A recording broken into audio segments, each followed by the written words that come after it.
The Promised Neverland, Season 2, Episode 11. What a failure, an embarrassment, a sham, a wash, a lie, a waste of time and potential. According to an article published in 2019 by Vox, Japanese animators make a reported 1.1 to 3.5 million yen, which in USD is $10,000 to $31,000 a year. A typical anime studio takes anywhere from 8 to 12 months to produce an anime based on what I could find on the internet. During the making of The Promised Neverland Season 2, there was possibly an animator, maybe multiple, barely making enough to live and support their families or themselves. But they animated the show anyways, because it's something they believed in and love. It's about the art form for them, of course. So, my hat and much due respect goes off to them for having to animate this horrid, god-awful piece of garbage entertainment to just barely scrape by.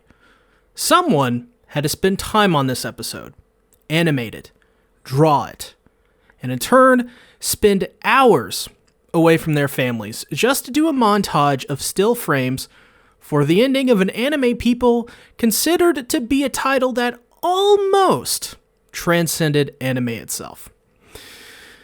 But this is what we got instead.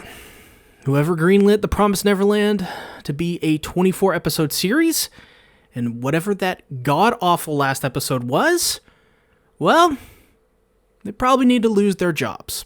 These episodes are so bad, staff are choosing to work on this series uncredited, as reported by many outlets in recent weeks. How can someone honestly sleep at night knowing they are the ones to pretty much ruin what could have been a potential cash cow in The Promised Neverland? I'd like to interview this producer, the person who greenlit it, this individual if I could, and I'd like to ask them just what was going through their mind. Because what they had with The Promised Neverland was something special, something unique, and something genuinely refreshing. But instead, once again, we get another series that has massive potential wasted. But it really just doesn't make any sense whatsoever, does it? Even saying all of that, it just doesn't. In the year 2021, what's more important than making a quick buck on a TV series? Goodwill from people talking about your show on social media week to week. The more you are in the headlines for something amazing, the more money you probably are able to make. Seriously, viewing just from a monetary perspective, The Promised Neverland being a 2-season trash fire doesn't make as much money as a 3 to 4 season competently made anime that in season 1 was already beginning to transcend like a series like Attack on Titan does. Maybe not on that level, of course, but it's obvious people really enjoyed this series out of traditional anime fandom. They willingly sacrificed potentially 3 to 4 years of potential profit, all because of the archaic ways of Japanese business culture. What a waste. So, what about episode 11? What do I have to say? Well, what is there to say? This is easily one of, if not the worst anime endings I have ever seen.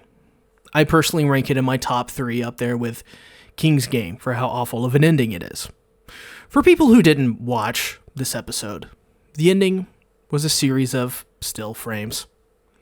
I won't talk about what those still frames had much, but they had some really amazing art in them. Because of course they did. It was made by amazing people. It had a dragon-like demon hovering on top of the water for one? Yeah. Nobody gives a shit about that, huh? I almost couldn't believe it. I had to laugh. But I'm not sure if those tears were from the laughter, or were because it was funny, or because the ending was just so bad, it made me question why I talk about this series week to week. Well, thankfully, I don't have to anymore. And I'm glad that you watching my channel don't have to either.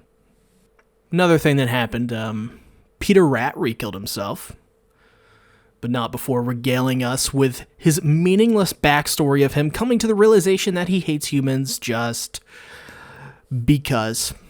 I almost felt for him when he killed his brother, James Ratry, but silly me.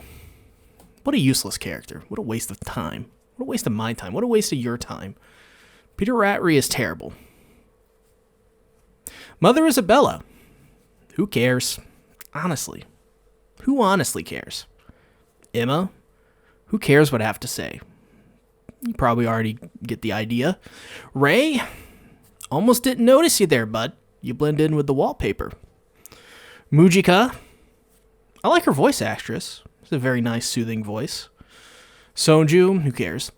Norman? What a joke. Norman's friends. Why are they even in this show? I hope those who enjoyed this season enjoyed it, and I hope for those who didn't, well, I hope this video may give you some closure and some cathartic sense.